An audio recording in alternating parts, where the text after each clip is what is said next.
Today I'm reviewing for you Omega Man. This is by Tom King and Barnaby Bagenda. This came out in 2015, which is almost 10 years ago. Kind of hard to believe because I have meant to read this for that long, and I did not realize how long it had been. But this is one of the books that sort of put Tom King on the map. Now, he has gone on to write a ton of different characters like Batman and Supergirl, and really a lot of the DC universe in Heroes in Crisis. He's gone on to have a fantastic career in comics, but he has ended up to be a sort of divisive creator in certain camps. There are people who really love his work, and there are people who really dislike his work. So I was interested to kind of go back because I have read quite a bit of his work now, but I'd never really read this early-ish effort in his career, and I was intrigued because it had such a good reputation for so long. The other big draw for this one is it stars Kyle Rayner, who was the Green Lantern in the 90s when I was growing up. I still think he's the best Green Lantern. I know it's sort of sometimes the Green Lantern that was your Green Lantern when you were a kid, but I still think he's one of the most interesting characters to wield the ring. With that in mind, I would say the Omega Men is a little bit of a mixed bag. First of all, let's talk about the art from Bagenda. It's beautiful overall, it's very well done.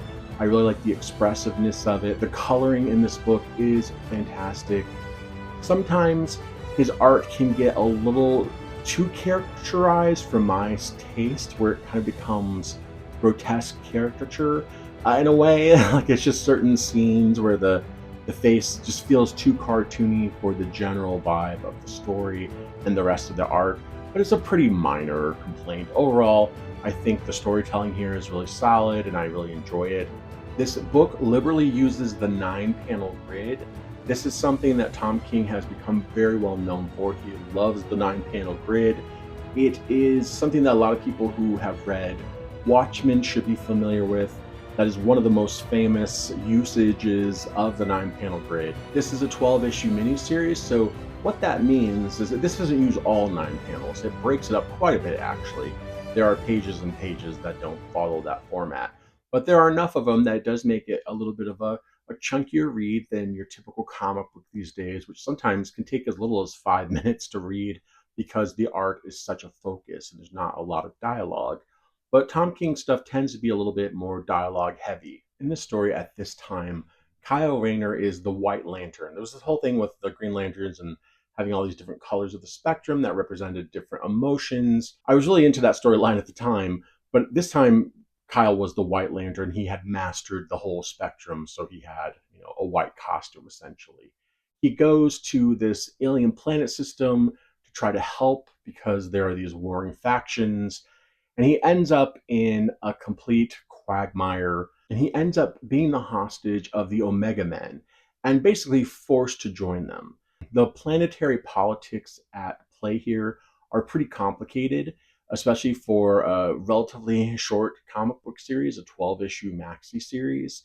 But it's one of the things I liked most about the book. I really enjoyed the complexity of it, the way that Kyle tries to approach things, the way that sometimes works, the way that sometimes doesn't work.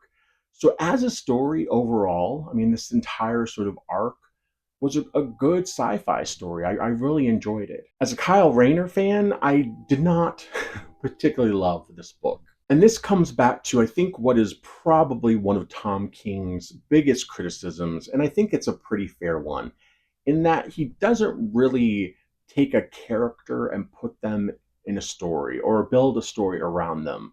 Usually what he's doing is there's a story he wants to tell and he pulls a character into it and kind of manipulates the character into a form that will work within the story. And that to me was the biggest weakness of this book.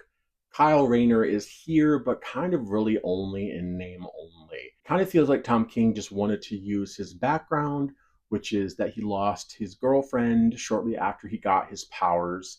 In fact, if you've ever heard the term fridged, that actually comes from the Kyle Rayner comic book. So not the best legacy, but that very famously happened to his girlfriend. So I feel like King just kind of could have used anyone with that sort of background here. I mean, yes, being a lantern is important because of the amount of power he wields, but Kyle as a character just does not feel anything like the Kyle I knew, at least.